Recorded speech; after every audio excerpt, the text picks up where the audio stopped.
And welcome to another episode of the Best of Three podcast. I'm Alvin, but that's not Tori. That is author, MLK historian, Catawba College alumni. I don't know how they say it. Regardless, Patrick Parr. Pat, how you doing, buddy? Hello, Alvin. Yeah, it's good to be with you. Yeah, I am very excited to talk about what's been happening with tennis, and to catch up with you, because it's been 20 years or so. It's been So 20 years. It's been 20 years in real life, but with the internet, it feels like I've seen everyone. I saw everyone last week. That's what it feels like. true. That's true. Yeah, as long as you can keep up with that. For me, it gets a bit overwhelming. I get in a storm a bit, and I'm like, all right, I need to unplug a bit. But anyway, That's fair. That's fair. yeah. I also have this. I also sometimes go on this tangent that social media killed the bachelor party. Oh, yeah, Yeah, yeah. because Well back in the done. day, people used to go on bachelor parties, and it's the first time they've seen their friends in a while, and it's all very But now it's very easy to stay connected. Therefore, it's very easy for us to do things together for no reason, like a 32nd birthday or something like that. So that's for another day, maybe another podcast. I don't know. That's true. That's true. Yeah, yeah. Well, I am notorious for being a little bit off the grid quite a bit. So ask my wife. Yeah, that tends to be the way I go. Like no Instagram for me, and no a few other social media things. It's just too much. It's too much for me. I can't take it. That's So fair. I mean, you are truly off. I mean, you're on your own grid, but you're off my grid. You are calling. I've got you in right outside of Tokyo. Is that correct?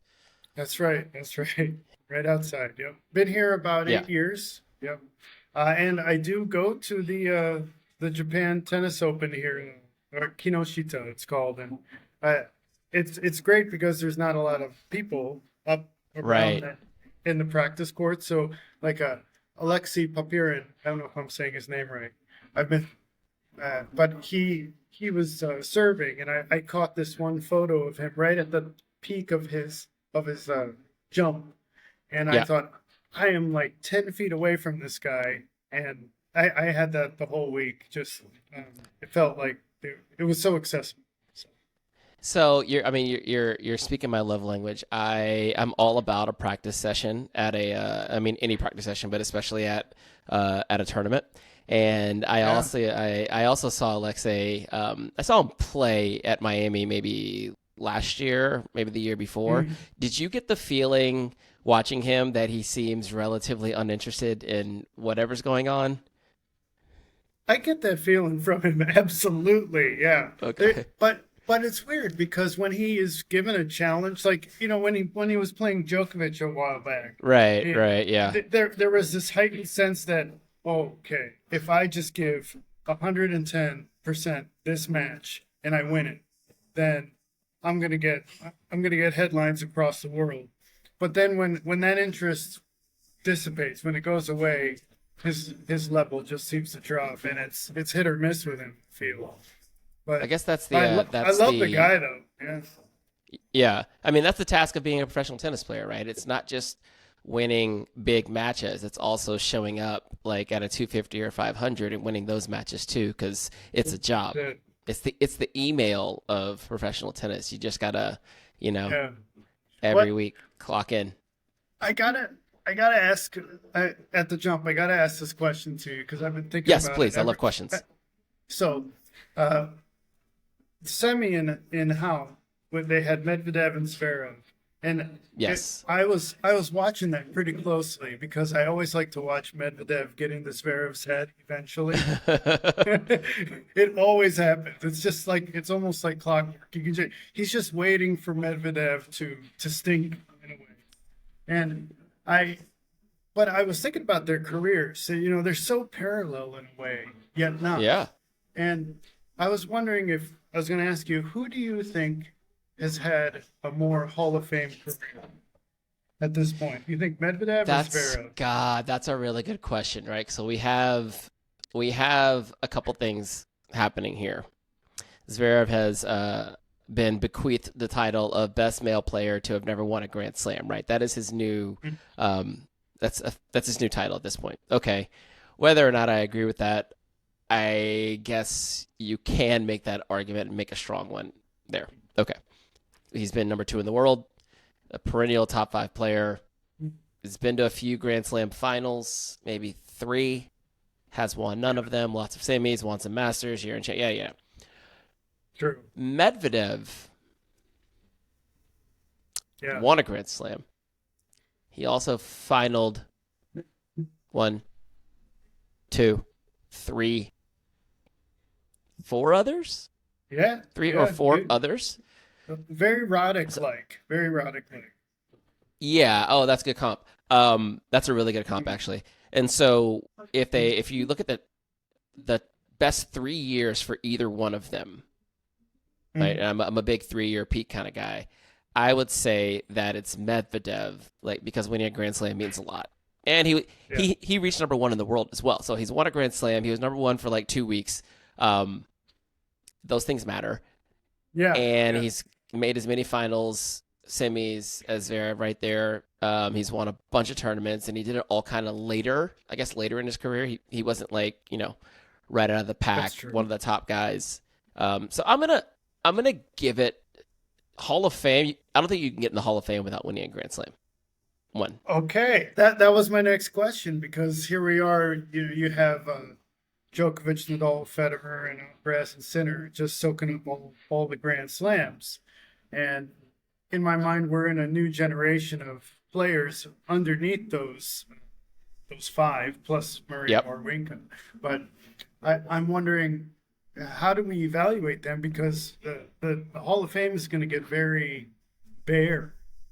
I feel that at this point we have to start thinking 1 slam is enough, and maybe even year end might be enough, or a gold medal. Like Zverev in the sweat. Yeah, I mean, year in, no. Gold medal. Oh, okay. I mean, maybe, but probably not. It needs to be like a gold medal and some other things. Like if it's a toss-up and you want a gold medal, then fine, you're in. I think that's a really interesting point though, because the players born after the big three plus the other 2, big 4 plus the other 1, but before this generation of Alcaraz and Sinner, right? You have a bit of a void. That void goes all the way back to like Nishikori, right? Oh yeah, maybe absolutely. Even like you have to include like Monfils in that space as well. Dimitrov a little bit younger, but not much, and then that runs all the way up to the Zverevs and the Medvedevs and the de Minaurs. Like anyone kind of currently aged 36 to 26 ish that's about right. is walking around with no slams, short of Medvedev and Team. Yeah, right. And so I think Team Medvedev is an interesting comp, actually. Like, what do you like? That's good. Yeah, I didn't think about that one, but with Team, I feel it all hinges on the U.S. Open, right? But he did make a French Open final, so and just got thumped, as people do. Right. So in that way, though, Medvedev's consistency to me has been a much bigger impact on the game, whereas Team, not his fault at all, but he was injured and he had to go away for a couple of years, it seemed, just fighting his way back through challengers, trying to get his stamina back. I really love watching that backhand, but I think because when he hits that ball, oh my God, he is doing every fiber of his body. He's going into that shot and full throttle. But with full throttle. Full throttle. Yeah, he doesn't know any other way on that side. Whereas Medvedev, you just feel like sometimes his forehand is almost like a frisbee. The way it just slides back and how he I've never heard it referred to as a frisbee, but that I was watching him the highlights with Bublik just now. I thought, Medvedev, he hits that ball so flat, and it ends up doing really well on grass. I think it keeps that ball low. But Medvedev's career has been pretty consistent. I feel he's battling really hard right now with motivation. Same with Rublev, I think. Both of them, they've lost a step. And I don't know if it's whether or not there's... I just can't imagine playing without believing you belong, or with other people considering that you're not being represented with your country. Yeah. Like there's Oh, so many, okay. all that stuff goes in. But sorry, I'm going away from your point. Yeah, but No, I think that's an interesting going back one. to team, I would say that Medvedev overall has had much more of a substantial career, I'd say. Yeah, I think team's issue is just going to be like lack of body of work at the like sustained level of greatness over. I think he was probably the team we remember for like 3 years, maybe. Yeah, that's about right. Maybe.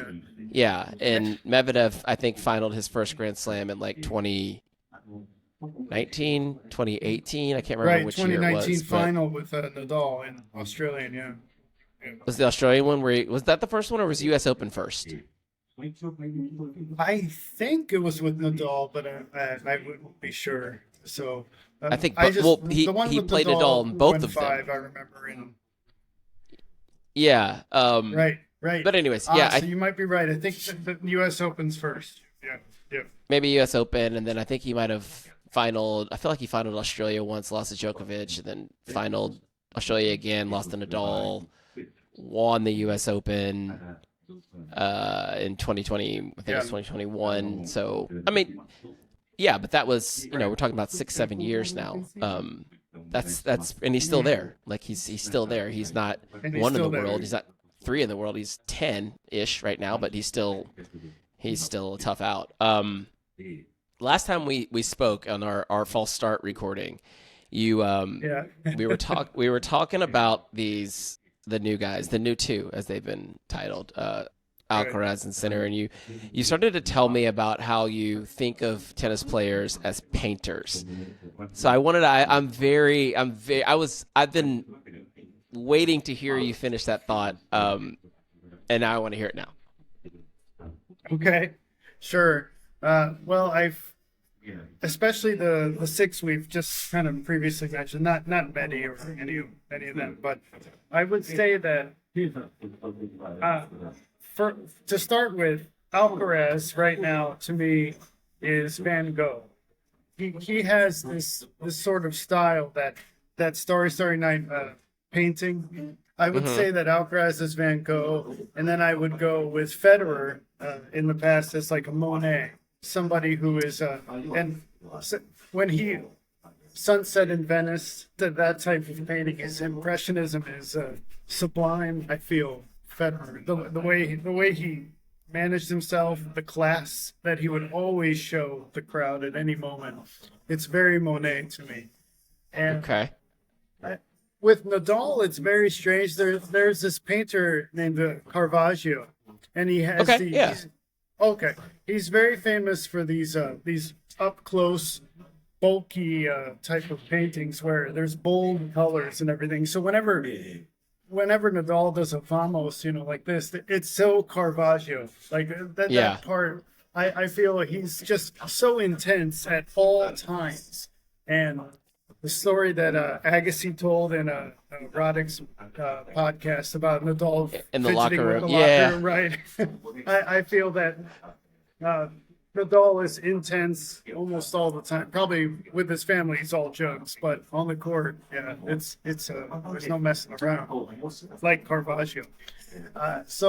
Well, and the colors as well. Like Nike always dressed Nadal in like very vivid, bold color scheme. So that I think that plays very well there with the artist comp. That's it. With Djokovic, it's been interesting. I feel much like switching it almost every year, but I do settle on one, and it's this Jackson Pollock painting. So he's the guy who dripped the paint onto the canvas quite a bit, and by the end of it, you don't really see an actual design at first. Well, some art experts they do, but Pollock is all about bringing out chaos and then trying to disguise it as order. So I feel Pollock and Djokovic, especially when Djokovic is playing Nadal and Federer, there is this feel that he has to be like Pollock in order to get them off their games because they both have such clear visions of who they are as players. So Yeah. Djokovic was the one. I think he really started maybe this distortion age that's really been starting to hit other players like Bublik. I feel is just he's a distortionist at this point. He will go into a match and he will use that first set to put you in another world. He'll say, he just did that to Medvedev, the other distorter, and I thought Djokovic is the one who really brought that in. He was the first chaos maker at that point. So those are some of them. Yeah. What do you? Well, I'm gonna take a little break here. We'll get to the Sinner and Alcaraz of it in a second. Sure, But the sure. distortionist. What do you? Okay, when you say that, what specifically within the game style are you teasing out? Because I hear that and I think players that you cannot predict. They're going to do things a little bit differently. So are you speaking kind of towards their personality or towards their game style? Because Medvedev is fairly predictable almost to a fault. Oh, you think so? Okay. Well, yeah, I mean, he's going to hang. I mean, grass is different, right? So grass is a shit show all the time. But generally, the bag on Medi is like he's gonna just wait you out. He's going to hang back and just kind of grind you down. But he's going to make you self-conscious about it. That's why he wins. Sure. I think he wins, Matt. Yeah. But he wins because you're becoming, in a way, meta as you play him. You're thinking, oh my God, is he standing this far back? Oh, why is the ball is coming a half second later than usual? So now I have when I hit that shot, I'm gonna double think. I'm not sure where I'm gonna put it, and right there, that's where he has you. He has you thinking in a way that is different than others. That's why that's his strength, I think, more than waiting out points. So that's the part of distortion I'm talking about. So getting you out of your head psychologically.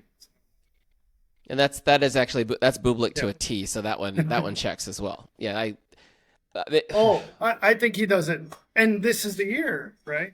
This is the year for him.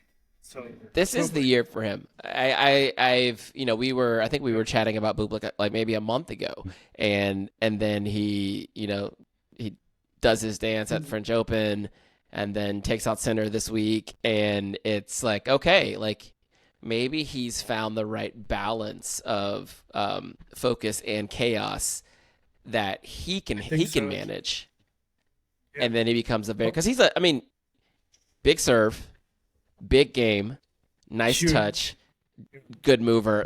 He has all the tools. He just he has to put them together all, within a given match, within a given week. And that's happening this summer thus far.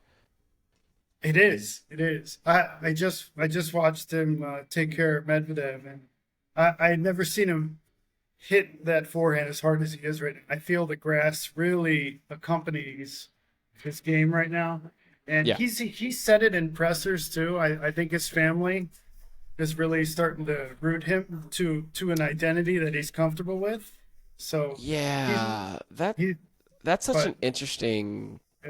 That's an interesting point because going all the way back to Andy Roddick, I always thought of Andy as a bit of a brash kind of, not quite a jerk, but he could be a little rough around the edges, especially in matches that he lost during the press conferences, right? Oh, and he famously had the the Reebok Fig Jam shoe that I wore in college, but it was very much Andy Roddick to a T. But after he got married, you started to see a certain calmness about him, which I think happens to everyone, right? Once things in your life start to settle, you professionally start to settle. As a person, you start to settle, come together. Yeah. And you see it all the time. that is so overlooked by the media. Maybe they're too sensitive to talk about it, but I feel that the big three, they had rocks. They just Right. had like people who and a team that supported them, especially their wives. And Federer had Mirka, right? And Nadal's wife was maybe not always at the matches, but they were very close, and of course Djokovic. So I feel that once a tennis player gets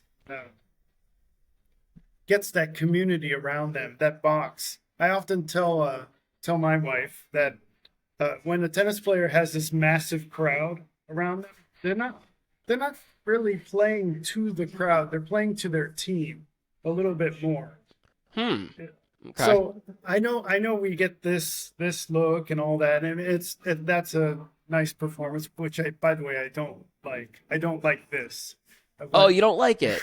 I don't like it. Oh I'm gonna go on the record and say that I don't like this because Wow. can you imagine? All right, I guess we'll go to that.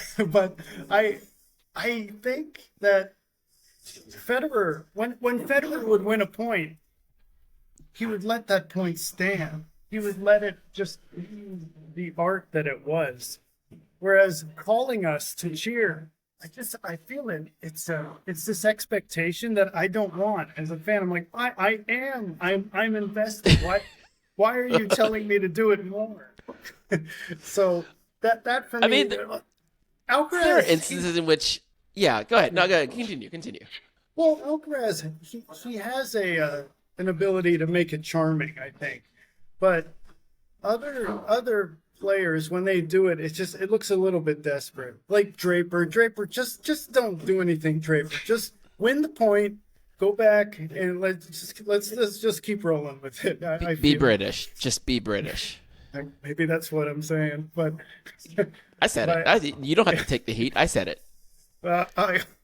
right. Yeah, I'll take it though. But because I think Draper, he's figuring out how he feels about the crowd right now because now he's just got all this shine going on him right now.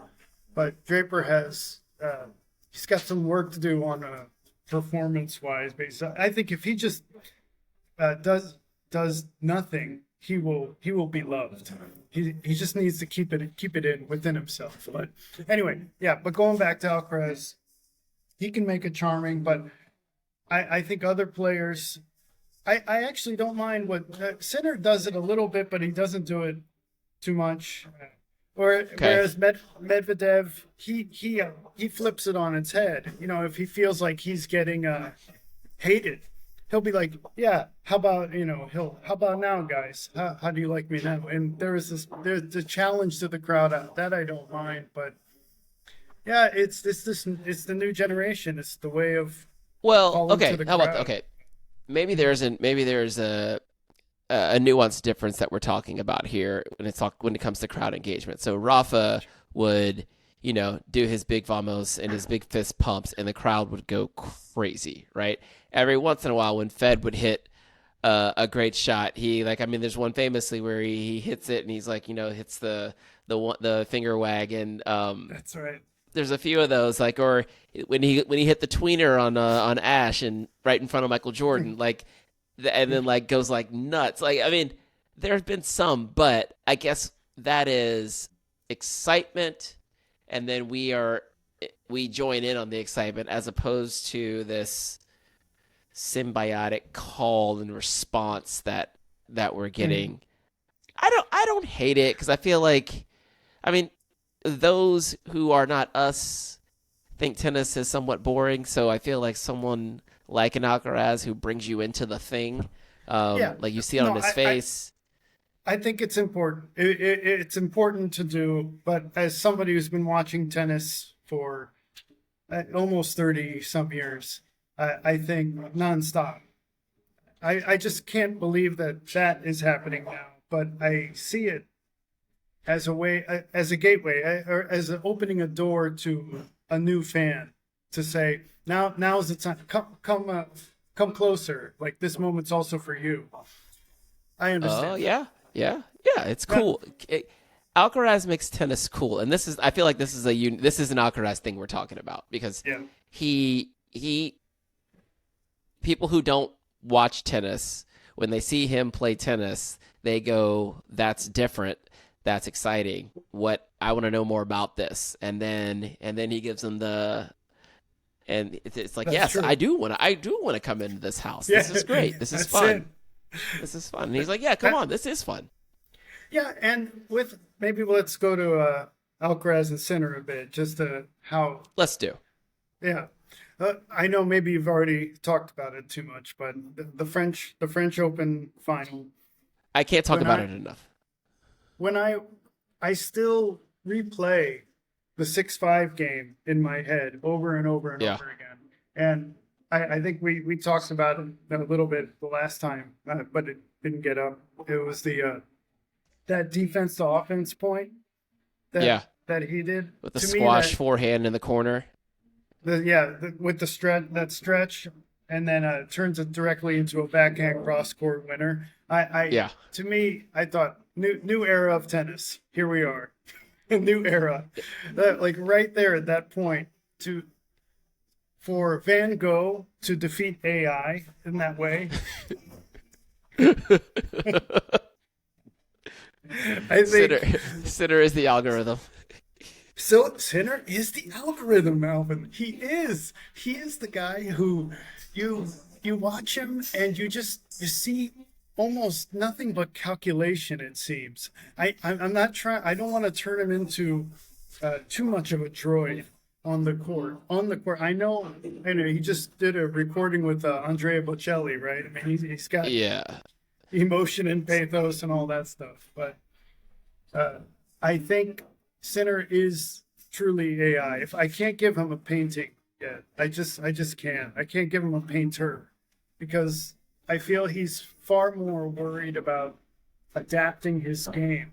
But the strange thing is, the more I watch Sinner, especially on grass and clay, Yeah. the more I believe that man will never be able to win on those two surfaces consistently. He might have 1 year spike, but I just can't see him adapting enough, especially grass,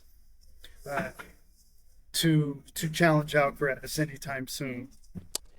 So I'm with you on the grass court. There's a lot of things like he is almost the perfect tennis player if you take soul out of the equation. All right. Whoa. And Yeah. where hard court is very, very straightforward. Like the ball returns what you give it. It's very straightforward. Right. Clay has some level of unpredictability and some level of needing to come up with more stuff because doing the thing that you normally do does not. It just doesn't have the same result because the points are so much longer. Now, I say that he was up many a match point in the final of the French Open. So, like, I'm not going to go as far as say, like, I don't think he'll ever win that one. But grass court requires a couple of things, and maybe 3 or 4 things. He's got them all minus the creativity. Yeah. Grass courts for shot makers, making weird shots out of weird places. That used to be the serve and the volley. That, and it is turned into, because the grass has gotten slower, like they're like playing ping pong in there. You need to be, pinball, but you need to be comfortable going fast and then like coming up with something very imaginative at the end, and often. So I think it's oddly like Alcaraz's like best surface because of the lack of predictability.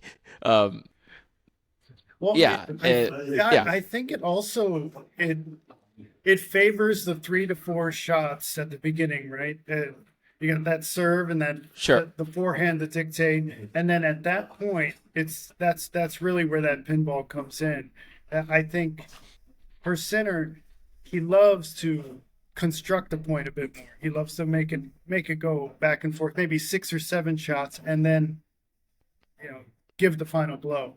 But Yeah. I think in most cases, grass court allows you at that fourth shot. That fourth shot better be either a winner or straight to the corner, flat, low bounce, and I'm gonna come in and approach and then take it to the other side. It's Sinner. I'm not sure if he's even interested in playing that way. Interesting. Have you ever played on grass? I I know have, completely left field question. no, It's I have, it's yeah. where did you I guess Well, this is a it was a junior tournament actually, and it was called the Hall of Fame Tennis Champ. It was in Ohio.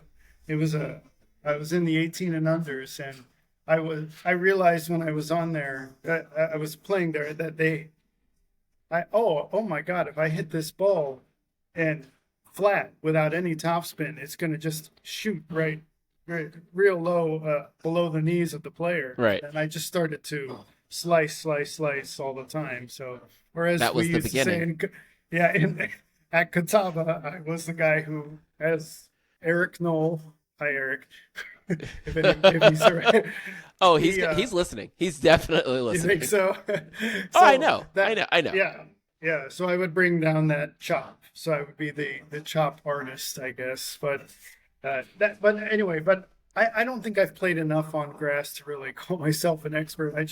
I listened to experts, and I played a little bit myself to know how that ball skids.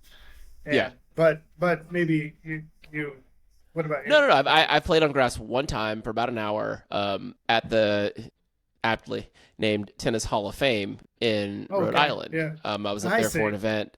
Yeah, I was up there for an event, and then we ended up having some time at the end of the day. So another coworker and I went out there and hit for about an hour, and it was like the things I noticed, like same thing. Ball does not come up past the knees, No.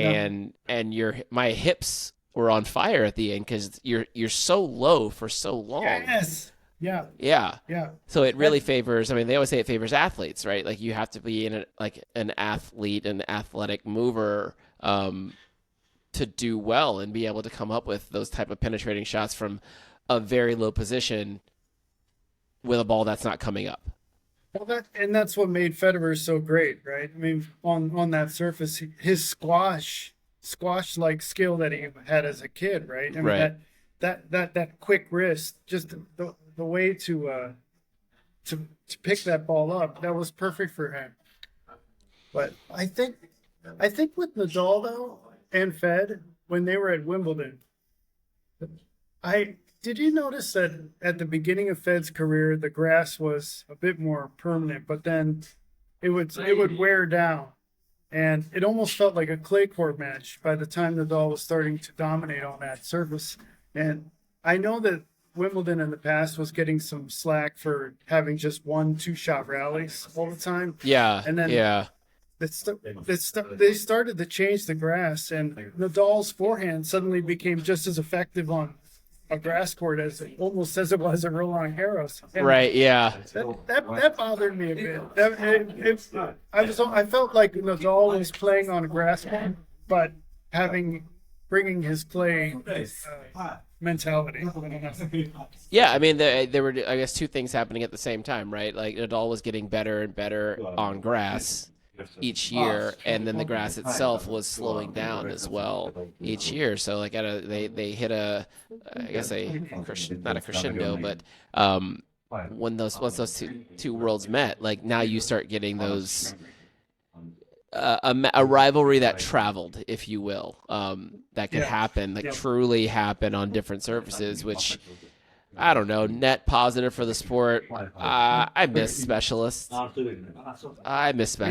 I think we're pretty far past those days for a lot of reasons outside of court conditions. The strings, the technology of the rackets, like it all contributes to these 6'4" monsters that can move on all surfaces and do everything everywhere. All right. I got two more questions, and I would love to hear what you think on that.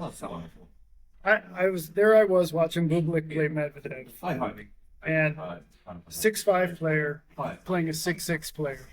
And as much as I loved Sinner and Alcaraz, I kept thinking, are we in an era now where the top 10 in the 2030s, they'll all be 6'5" and up?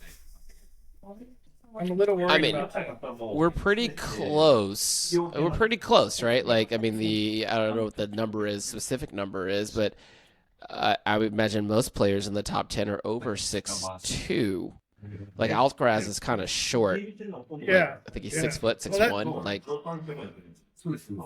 kinda short. maybe partly why we love watching him so much, because it's almost like the Curry bit. If Curry was 6'10", I mean, do we Right. love him as much? So right. Yeah. But yeah, all these guys. Yeah, Sinner's pretty tall. He's like 6'3", 6'4", maybe. But yeah, Zverev, Medi, Bublik, I mean, a little further back, but I mean, Tsitsipas is not short.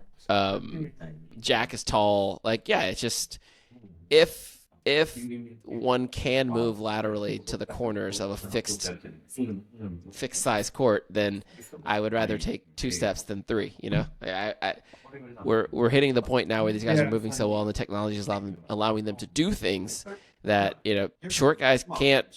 It just doesn't work. It doesn't work anymore. right. When I was at my peak, like 21, 22 years old, I remember in the summer I was playing this one guy. I won't say his name. I was in the clay court final of this small Florida tournament in Vero Beach. And this guy, he was about 780th ranked in the world or something. That's what they were saying. And he brought these. This is kind of random. This is off topic. My apologies. But We have no topics here. okay.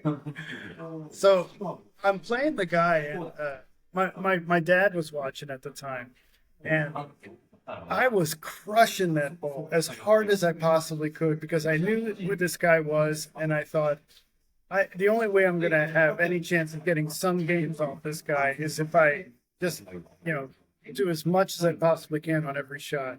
And he was about 6'4", 6'5", and Yeah. every time I hit a ball, I felt like I was just I'd be in the air like now I wish I was like Alcaraz, but as much as Alcaraz is jumping, I was just thumping that ball. The dude wasn't moving. It seemed like he was just this tarantula who just had the entire baseline covered almost Right. at all times. And I would blast his forehand and he'd be like, 1, 2, all right. Right. Fun. Yeah. I didn't know what to do at that point, but I feel that that's happening with those tall players now. They get everything, and I just feel so bad when I see shorter players play Medvedev. I know what they're going through.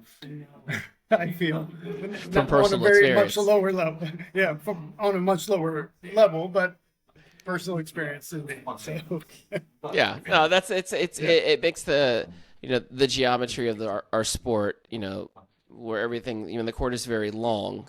So if you can't get past the baseline, get your ball past the baseline and through your opponent, right? When these big guys back up and they just get locked into these long rallies, like you can see it. Like the answer is somewhere off the side of the court, but you got to be able to like find that angle somewhere.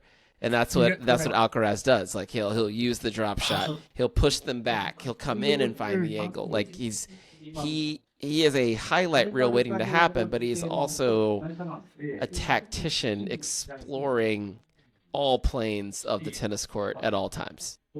And when he plays Sinner, it is so clear that Sinner doesn't give him an option. And when Alcaraz is not given an option, that's when he thrives. It's when he's in the moment where, I have to make 2 or 3 different decisions at this point. Do I want to do this, or this? Which will make the audience erupt or something like that. I feel he has those moments where he's beatable with most players. But with Sinner, since he plays such forceful tennis, Alcaraz he's like, okay, I have to do this. And then he does it. It's incredible. That's he seems to be, and that's why I think he's the best grass court player on tour, because grass is chaotic. Like it's very just like shoot 'em up. Like what can you come up with? It's almost like it's like the all-star game of tennis. Like it's not a real season. There's like you're gonna play like 10 days on grass the whole year, and then at the end of it, there's a Grand Slam. So everyone, good luck. There are no good grass court players. We're all just making it up. You know, Well done. the weird thing, and I may be off with my numbers by a little bit, but not much. Not to keep harping on Alcaraz, but I think what he's doing right now is really special. He's something on like an 18, 17 match win streak, something like that. Like he hasn't lost in a while. Like Just it's been a while. Queens. Yeah. Yeah, won Queens. Obviously won French Open right before that. Won Rome before that. Final Barcelona, won Monte Carlo. So like he's kind of just like he's doing something right now. He's doing something really interesting right now. So as we move into grass, like obviously the draw will come out later on this week, but like what's your gut telling you is going to go down at the All England Club? I think at Wimbledon, we're going to have a bit of a letdown. I think I don't think that Sinner and Alcaraz will. I just don't see them meeting in the final again because I think there was a certain potency to their last matchup that they're still reeling from, and that just won't be able to come back to us maybe until a future Grand Slam. I think Djokovic is waiting.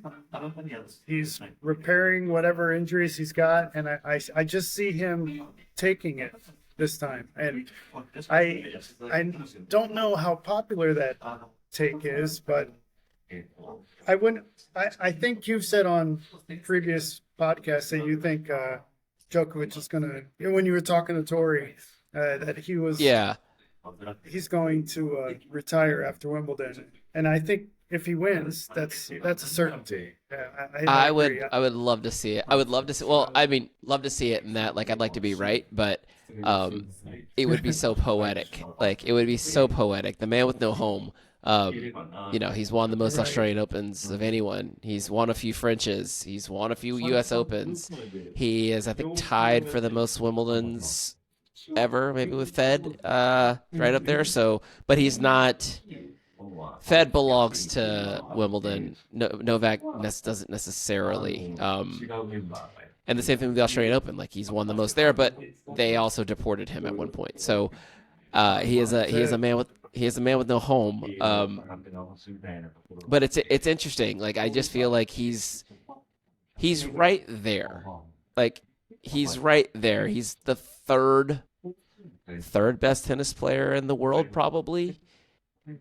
He struggles with Sinner, but like everyone besides Alcaraz does. And then he did beat Alcaraz last time they played. So what does that all mean coming into Wimbledon? He also got to the final Wimbledon on one leg last year. I am so interested in this era of Djokovic where he's not a top seed. It's just like, where is he going to land in the draw? Like, whose week is he about to poop on? And which is kind of like how he started his career. Like, when he started his ascension, he was the third guy, right? So it's like, well, which half of the draw is he going to fall on? Is he going to fall on Nadal's or Federer's? And now we're in the same thing. We're in the exact same place. So whose quarter is he going to fall in? Are we going to get Sinner versus Novak in the quarters? Are we going to get Alcaraz versus Novak in the quarters? Like, is Novak going to go through all top players to get to the end and win the Grand Slam? I think this is what he's supposed to do. He is like Jon Snow trying to kill everyone at the end, and he's probably gonna die in the process. But whatever, he's going for it, and I think he's still a threat. I think he's still the second best. He has the second best chance of winning this thing, but a lot of that depends on where he falls in the draw.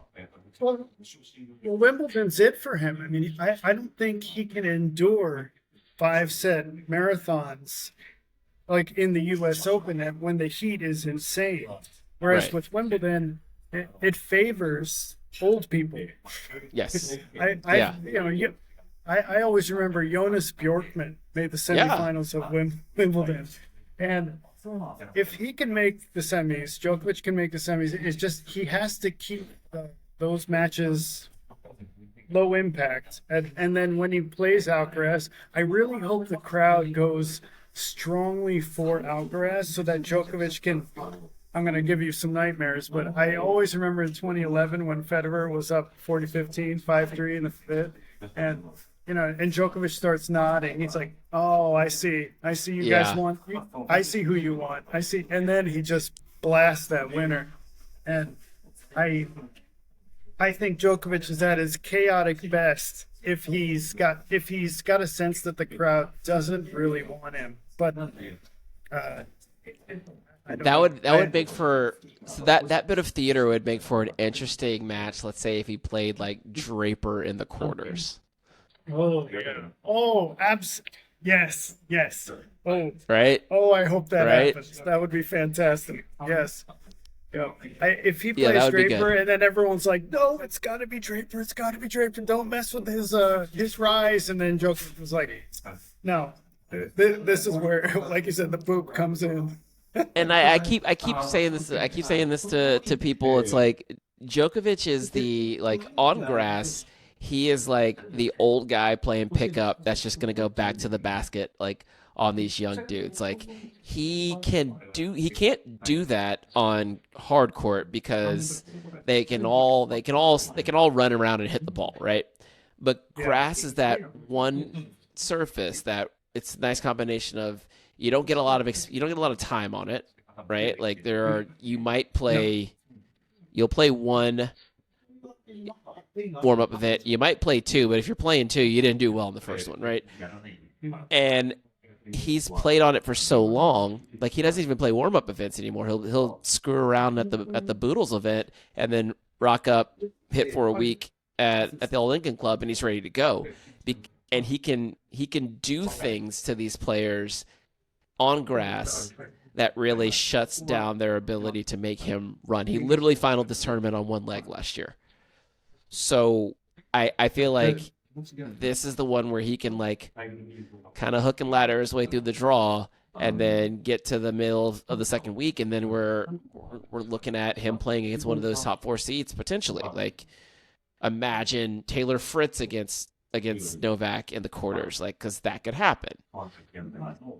Do I want to imagine Taylor Fritz playing Novak? I'm sorry, but Taylor Fritz. Oh, Taylor Fritz. I mean, Taylor just won a tournament. He won an event last week. He seems healthy. What's your beef with Taylor?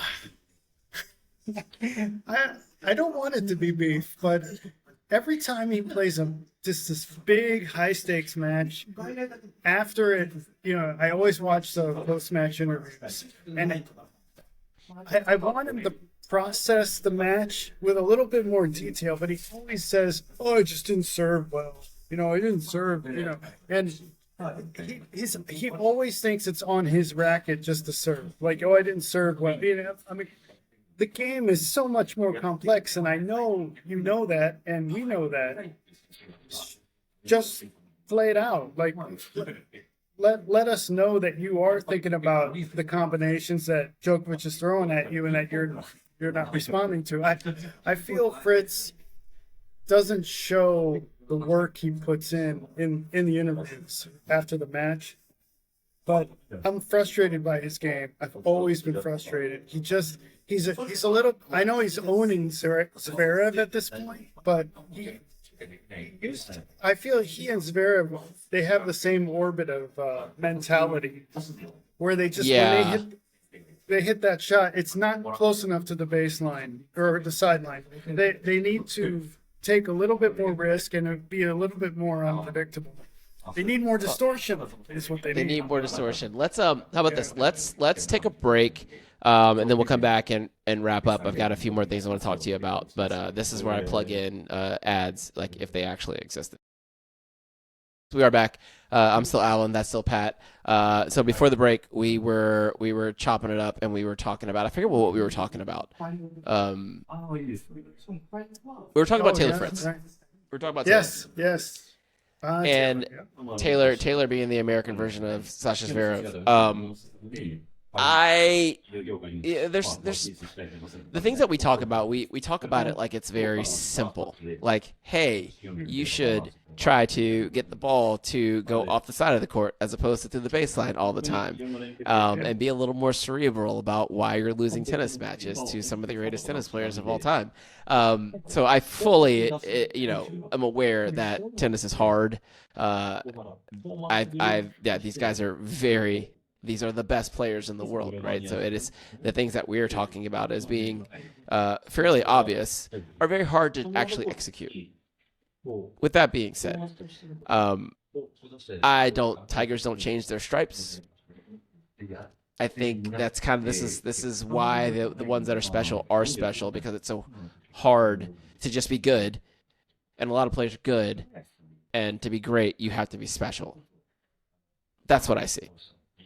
With Taylor, with Taylor, with Sasha, with Rublev, like all these guys, like it's just hard to be great, and these guys are really, really, really, really good, and maybe that's just good enough. Someone's got to be number 10 in the world.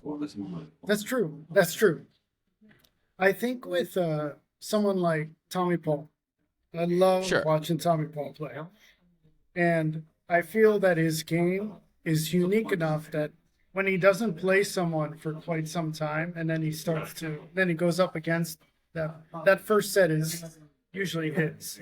It's to a point where they're like, oh my God, these ground strokes are so different than this other player. And Paul also runs down shots, and he's able to vary his game, maybe to a fault. So Paul is able to get as much as he can out of it. So I almost feel that his career and how he has laid it out, I put him above Fritz as far as ceiling is concerned. I think he's got 1.5, 2 more years of something going on there that we'll be happy to follow. I think with, since we're on Americans, I think Tiafoe, this has been a good year. Last year was good, but this year I feel there is maybe a motivational thing going on. I don't know, but I'm worried about Tiafoe's passion at this point. This comes up a lot, and I start to take a step back and go, okay, you could strive to be literally the best tennis player in the world. You could aspire to be one of the best 10 tennis players in the world, right? But if you're like 20, man, that's a really good job. Like, it's a really good job. Like, you travel the world, play tennis, you work outside, like, And I think because of, and you see the same thing, you see it in like the NBA, right? I think we get to a point where when they cross a certain threshold of money made, in the NBA it's salary, and then it's prize money on the tennis tour. But like after a certain point, it's like it's a good job, like it's a really good job, and this is a cool life, and the goal is, for some, is to win Grand Slams, and I think everyone would like to win a Grand Slam. But if you're not really in Grand Slam contention, the goal is just stay out there as long as you can, man. Keep living this life. Well done. Yeah, true. You're right. I guess when I compare, comparison is not the right way to go at this point, especially with tennis players, who are all individualists at this point, and like you're saying, getting the most out of that 10-year slice that they can, right? Yeah. So that's true. Yeah. That said, that said, I love watching Tiafoe play, but the spirit that he's playing with these last 6-7 months, I don't know. There's something missing in his game, and it's also with Rublev. It's also with Medvedev. I think there is a certain turning of the corner, and maybe you're right. Maybe it has to do more with I've accepted who I am on the tour, and this is enough. I've made my money. I've made my sponsorships, my deals. This is good. This is a good life, and it's true. And who am I? Some guy living in Japan, right? To say, hey, you're not playing with as much passion. I should check myself. But I think still, as a fan, I want to see Tiafoe, at least in the public sphere, fall in love with the game again. Maybe he's sitting there. If he's listening to this, my apologies. But I think he's so fun to watch. He and Alcaraz when they play, my God, I'll set aside everything to watch that.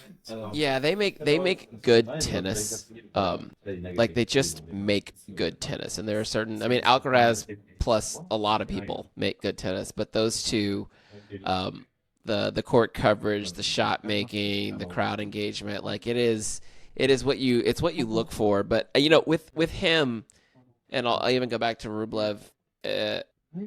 I have this thought that players have a 3-year peak, right? And when you get to your high, no one stays at their career high forever, right? Francis went for it, kind of backtracked, and then like 2 years ago, went for it, and he kept climbing, got into the top 10.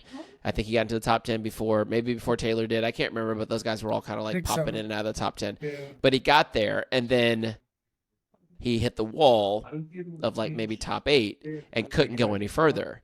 So what happens there? If you hit a glass ceiling, right? The only thing that can happen is for you to come down, and he's not necessarily coming backwards. There are other players whose ceiling is higher, who are younger, who are just coming up and then slowly starting to push you down, like the Jakub Mensiks or the Yao Fonsecas. I use those guys as examples a lot because they're quite young, but that's what happens in this game. Like players show up, and then they get to a certain spot, and then if they don't keep going, all the way to number 1, eventually people will pass them, and they will keep falling. Tsitsipas is a great example, right? I think he got to world number 3. Yeah, he's not, he was up there. And he's literally the same player. So what happened? Everyone else just showed up, and they were better. So now he's 20. I don't know, how it goes. Right. I know Ruud just had a problem with his knee, and he's gonna be. It's taken a few months, but do you think Casper Ruud is similar in that regard? Do you think he's like Tsitsipas? He had his window. He did a couple French Open finals. He did a U.S. Open final. Can Ruud challenge in the future? No, I don't think so. I think it's kind of the same thing. It's kind of the same thing. Actually, very much so the same thing, because he doesn't have the. He doesn't have the high end that, let's say Taylor Fritz has because of the serve and the big forehand. But Casper, I think will be a top 20 player for as long as he decides to play. But his opportunity to win a Grand Slam has come and gone. Yeah, those days. And he even lamented as much. He and Tsitsipas both spoke before the French Open, talking about how the game has changed. I think this was actually during the Australian Open, that they have seen the game change while they've been on tour. And that's just in the last 8 years, not even that long, 7 years. But that's real. That's real. Yeah. And when players behind you are watching you on TV as juniors, right? This is the Fonseca Mensic argument, right? Those guys are 17, 18 years old. They were 13 when Alcaraz won his first Grand Slam. So they saw it on television while they were becoming players. So the way they play tennis is influenced by the top of the game, and now they're here. It's true. I do you feel like we're in a time where the peak of a tennis player is a little younger?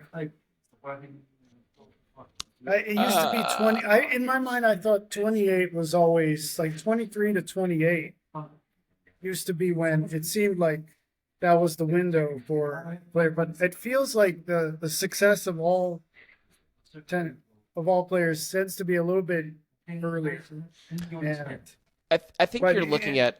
I still think you're right. I mean that the numbers would bear this out that a player's peak is between like 25 and 28. What you're seeing right now is a reflection of a vacuum, right? The players who are between 25 and 28 just aren't that good right now. Like the players we've been talking about, and so Alcaraz and Sinner are just gonna like they have not hit their primes yet. And yet they're winning the Grand Slams. So I think that's what we're seeing. You know, and commentators have said it as much, like seeing what this is what we're seeing, and these guys haven't even hit their prime yet. And it's not them that are so. I mean, they are unique and they are somewhat otherworldly, but it's really more so the rest of them that just aren't special. That's the case.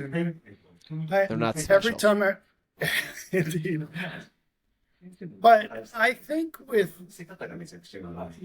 Casper Ruud, I love watching him play because I love the way he carries himself. I love how he seems like a Nadal light. Sure. Yeah. But he trained at Nol's Academy, so that tracks. Right. But every time I watch Ruud and then every shot, especially on clay, all I think about is because I've been watching the game so long. I remember when his father played. Right. Yeah. And all I think is, this is not nice. But did his father ever want to make Casper left-handed? Because if he had, I think he's got 3 Grand Slams right now. If he could have just done a total carbon copy, like a Kobe Bryant, Michael Jordan type thing, yeah, he would have. I think Casper, if he's left-handed, I got that guy up in Alcaraz Sinner land. I don't know, but that's just a fairy tale idea. But I think his predictability is due to the fact that he's right-handed. I often, you could almost put the shot selection of Casper's with Nadal's. And you can almost see the exact same choices being made. Yeah. But it's just that there's just that little bit that he's missing. And I often think maybe it's just he's not left-handed. That I'm gonna chew on that one for a few days. This is what I do. Before we get out of here, I want to ask you this. And I think we can check back in on this. Sure. Wait, what did you think I was going to ask you? I forgot. We were going to talk about the 5 sets. We were going to talk about the 5 sets. Yeah. I don't know. Let me hear your position. Okay, so I have stated previously that I believe that if we were going to alter either men's or women's duration of Grand Slam matches, women to 5 sets or men to 3 sets, I said that my choice would be getting rid of the 5 sets on the men's side and let everyone play 3. If that was the only option, right? That is obviously in the world in which we have all the options, that's whatever. I have come back around after hearing many people smarter than I pontificate on the same subject. And there is a certain, when we talk about the greatest matches that have ever been played, right? They all happen to be best of 5 set matches, right? There is a certain thing built into our scoring system in tennis that does not allow for back and forth momentum swings in a best of 3 set match. Not really. Like, we can only get tied at 1 set all and then play a deciding third, right? 5 sets allows for the roller coaster of you can be tied at 1-1, you can be tied at 2-2, right? And that length is what allows the legend of the match to grow. And it's unfortunate that that is only available to the men and not available to the women. So I think I've landed on, I guess this is splitting the baby, right? It would pain me, but if we played, everyone played best of 3 through the round of maybe 32 or 16, maybe 32, and then round of 16 forward play best of 5. I understand that there are logistics involved here, like longer matches across the board within a 2-week tournament. It's just not going to happen. Like, you can't really do it. There are a lot of other matches to be played. But I think once you get to that, the back half of the tournament and lengthens out a little bit, it's possible. But this is my last thing, and then I'll let you speak. No. But winning 21 sets in 2 weeks is a yeoman's type of undertaking. Like, that's what it means to win a Grand Slam. Grand Slams are special. They take a lot. It's not just forehands and backhands and serves and volleys, right? You have to be able to manage your body. You have to be able to keep your mind dialed in and loose enough to play high-end tennis for 2 weeks, 14 days, right? It's 14 days in a Grand Slam. So I would hate for someone to play a new version of this Grand Slam where they play best of 3 for a week and then best of 5 for a week, and their Grand Slam is of equal value to someone else's Grand Slam. Well put. That's good. I agree to a point, but I think we have to preserve the 5-set as being the entirety of the tournament. If we split the tournament in half, players are going to be fretting about their conditioning, about how to prepare. I think even match plans, the way that they prepare, they want it to be the same. I think throughout the entire tournament. Sure. That would be something that would be problematic. I think women yesterday need to change to 5-6. That they have to do that. Because I have to see before I die Sabalenka play Ostapenko in a best of 5. I have to see that. That's a very specific matchup. I'm here for it. Yeah, I love Penko. I'm here for it. I think it would be an explosion of tempers, but I also do think that game plans would be adjusted. They would figure out ways to show their game in a different light. I think Iga would be fantastic in a 5-setter.